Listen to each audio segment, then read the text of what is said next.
This janitor's first day on the police force. She found out that a colleague had mistaken a living person for a corpse, but the ambulance had already done CPR and confirmed brain death before calling the police. Ella patiently explained that this phenomenon is actually called Lazarus syndrome. It's also known as fake death, named after Jesus' resurrection of Lazarus in the Bible. Although the girl was taken to the hospital, and her life is no longer in danger, but the murder case will continue to be investigated. Surprisingly, the 22-year-old victim had a 57-year-old boyfriend, and after hearing about her hospitalization, the man didn't show any emotion. Instead, he discussed today's stock market with police officer Doc with great interest. We could feel that he's not on good terms with that woman, obviously not enough to kill someone. The problem is the victim in the case. Her name is clearly Penny in the registry, but she dated her boyfriend under a fake name. Is this a story of revenge against an emotional liar?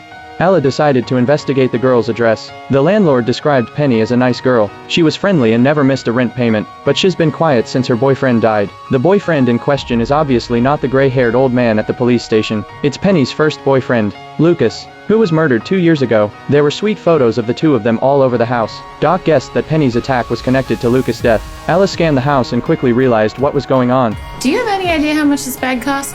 Doc shook his head. Ella said it was expensive, but why would a girl who could afford luxury goods live in such a cheap rental house?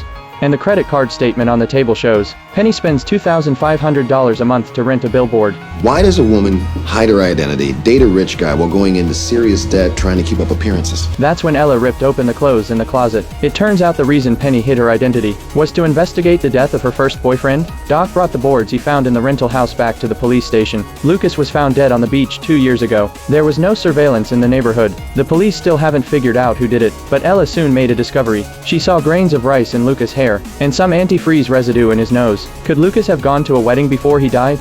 Luckily, Penny's already pointed them in the right direction. The case files are all about people connected to a tennis club. The dead Lucas was one of the tennis coaches. Ella guessed Penny knew she couldn't be a member of the club, so she found a member's boyfriend to facilitate her investigation, and because she was on the verge of getting to the truth, that's why she was silenced by the killer. Ella took Doc to the club immediately.